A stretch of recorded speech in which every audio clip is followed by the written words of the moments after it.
Staring into Kingdom Hearts is like chugging a hot steaming cup of Tetsuya Nomura's id. Some people are fine with that.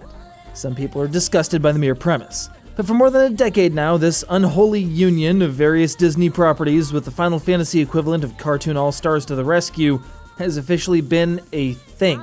And in an era where said Final Fantasy lineage was considered slumping, despite the existence of the woefully underrated 12 and suddenly resurgent 14, it got a lot of attention for being immediately recognizable by Western audiences while incorporating action RPG elements and lots of belts. A hell of a lot of belts and zippers and keychains. Hell, keychains are a plot point. This is the one game that can say that. And because we live in this particular era of easily polished graphical improvements, Sora and pals find themselves migrating onto the PS3 because that PS2 game came out way back in 2002, and who wants to go back and play that thing? I ask you. See ya! Fire! Okay, I'm gonna try to spill the name of this thing without grimacing. Kingdom Hearts HD I.5 REMIX. Yes, I.5, not 1.5, as the second one is I.5, and that's gonna force a grimace, I know it. Bundles together 3 chapters of the story onto one disc. Kingdom Hearts Final Mix is, now follow me here, basically the English version, but which was re-imported back to Japan in the style of all those international versions of Final Fantasy that we always miss out on. Aside from some cutscenes and bonus endgame content, it's still the Keyblade swinging adventure you're familiar with. The second game, though, was entirely changed. Kingdom Hearts Re-Chain of Memories is a PS3 update of the PS2 remake of the Game Boy Advance adaptation that uses most of the same places and concepts from the original Kingdom Hearts. Only now it's a card battle game, because it was 2004 and freaking everything was a card battle game at one point or another.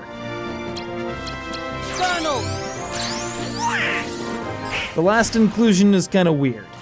Kingdom Hearts 179 days. Wait, that's not a fraction? Shit. Alright. Kingdom Hearts 358 days over 2. Look, I told you the names were pretentious.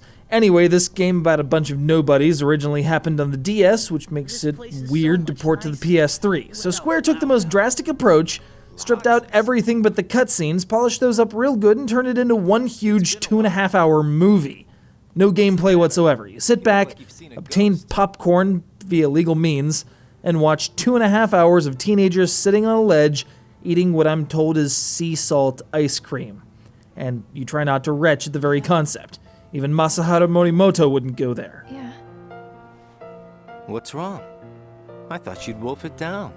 But we're not here to cringe at ice cream, we're here because it's a juiced up reissue of what were, relatively speaking, fairly recent games. Most of the overhaul is visual, increasing polygons and smoothing textures and the like, and it's not too tough to see the difference. The audio performance, however, didn't have much it had to improve, as there's a more negligible gap between the musical capability of the PS2 and PS3.